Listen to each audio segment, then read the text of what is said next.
পাকিস্তানপন্থী রাজাকার জামাত ইসলাম তারা যে পরিমাণ বাংলাদেশের জনগণের উপরে নির্যাতন করতেছে, যে পরিমাণে জুলুম করতেছে, সেই জুলুমের প্রতিবাদ যদি কেউ করে তাহলে তাকে বিভিন্ন ট্যাগলাইন দেয়া হচ্ছে, তাকে নাস্তিক বলা হচ্ছে, তাকে আওয়ামী লীগের দোসর বলা হচ্ছে, আমাকেও নাস্তিক বলা হচ্ছে, আমাকেও আওয়ামী লীগের দোসর বলা হচ্ছে।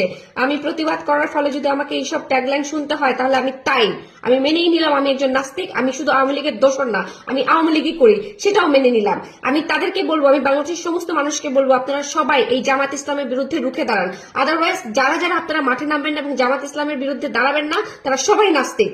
জামাত ইসলাম জঘন্য কাজ করতেছে বাংলাদেশে, প্রত্যেকটা মানুষকে ধরে ধরে নির্যাতন করতেছে, জুলুম করতেছে। এই জুলুম সহ্য করার মতো না। তারা পাকিস্তানি, তারা হচ্ছে রাজাকার, তাদেরকে কোনোভাবে বাংলাদেশে ঠাঁই দেওয়া যাবে না এবং সবাইকে এই ব্যাপারে অবশ্যই সচেতন হইতে হবে এবং সবাইকে এই ব্যাপারে রাজপথে নামতে হবে। এদের চিহ্ন পর্যন্ত আমাদের দেশে রাখা যাবে না। এরা নাস্তিক, জামাতের আমির নাস্তিক, জামাত শিবির যারা করে সবাই নাস্তিক, জামাত প্রচন্ড রকমের পাকিস্তানপন্থী একটা দল। এই দলকে নিশ্চিহ্ন করে দিতে হবে বাংলাদেশ থেকে। আচ্ছা, বলা হচ্ছে আমি নাকি দাড়ি টুপি দেখলেই তাদেরকে জামাত মনে করি, কিন্তু আমার প্রশ্ন হচ্ছে যারা হচ্ছে দাড়ি টুপি পরে তারাই কেন গালাগালি করে, তাদেরই কেন গায়ে লাগে, তারাই কেন হচ্ছে এই অরাজকতা সৃষ্টি করছে। আর যখন ধরা হয় যে এই তুমি এই কাজটা করলে কেন, তখন তারা কেন বলে আমরা তো জামাত করি। তাহলে আমি যে জামাতকে নিয়ে কথা বলছি, আমার ভুলটা কোথায়, আমি কি ভুল করেছি? আর একটা কথা স্পষ্ট করতে চাই, যারা এই যে আমি জামাতকে নিয়ে কথা বলছি এবং এনসিপি কে নিয়ে কথা বলছি, এনসিপি যে দুর্নীতিগ্রস্ত সেটা আমি স্বচক্ষে দেখেছি, সেটার চক্ষুর সাক্ষী আমি। আর জামাত যা কিছু করছে এটার সমস্ত জাতি দেখছে। এখন কথা হচ্ছে আমি বিএনপি কে নিয়ে কথা কেন বলছি না।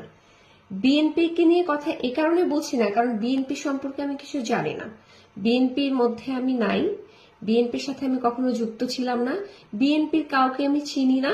সুতরাং বিএনপি কে নিয়ে আমি কিছু বলবো যে সেটা মানে বলে ওঠার মতো এখন পর্যন্ত আমি কিছু পাচ্ছি না। তবে সামনে যে বিএনপি কিছু করবে আর নীলা ইসরাফিল চুপ থাকবে এমনটি ভাবার কিছু নাই।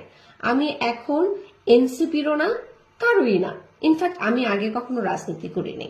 এই গণ অভ্যুত্থান থেকে উঠে আসা একটি নারী আমি, এবং আমি মনে করি যে এই গণ অভ্যুত্থানে অংশগ্রহণ করার মাধ্যমে আমার কিছু দায়িত্ব আছে যে আমি এই দেশে আমার যে কন্ট্রিবিউশন সেটা করি। আর সেটা কিভাবে হতে পারে, আমার তো তেমন কোনো ক্ষমতা নাই, আমি ভয়েস রেজ করতে পারি। তো আমি হচ্ছে যখন যে সময়টা দেখি যে অন্যায় হচ্ছে সেই অন্যায়ের বিরুদ্ধে প্রতিবাদ করি। সেটা কিভাবে করি, মুখে প্রতিবাদ করি। আমি তো আর আপনাদের মতো ছুরি, গুলি, পিস্তল এগুলো নিয়ে নামতে পারবো না। সো আমি আমার মৌখিক যে প্রতিবাদ সেটা আমি করে থাকি। কোথায় করি, আপনাদের সামনে করি। যেমন হচ্ছে গণমাধ্যমের সামনে এখন আমি যেহেতু যাচ্ছি না, তো আমি আমার যে ফেসবুক আছে সেই ফেসবুকের থ্রুতে আমি সোশ্যাল মিডিয়াতে প্রতিবাদ জানাই। এখন এই কারণে আপনারা আমাকে যেই ধরনের যে সমস্ত ট্যাগলাইন দিচ্ছেন সেই ট্যাগলাইনটা আমি নিলাম, আপাতত আমি নিলাম। কিন্তু আপনারা এটা মনে রাখবেন, এই যে আমাকে তসলিমা নাসরিন থেকে শুরু করে আরো যা যা কিছু আপনারা বলছেন, এটা আদৌ আমি ডিজার্ভ করি কিনা।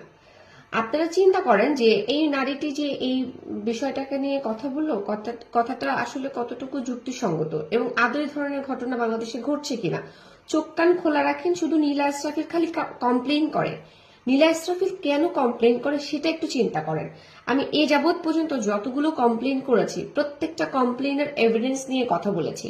আমি এই কথাটা অনেকবার বলেছি, আবারও আজকে রিপিট করলাম যে দেখেন যে কমপ্লেইনগুলো আমি সাধারণত আপনাদের সামনে করে এসেছি যাবৎ পর্যন্ত, এটা আমার একার ঘটনা, বাংলাদেশের প্রতিটা নারীর ঘটনা। প্রত্যেকটা নারীর সাথে এই ঘটনাগুলো ঘটে, কেউ বলে কেউ বলে না, আমি বলি, এটাই হচ্ছে আমার অপরাধ। এখন আমি আপনাদের কাছে আমার ক্লারিফিকেশন দিতে আসিনি।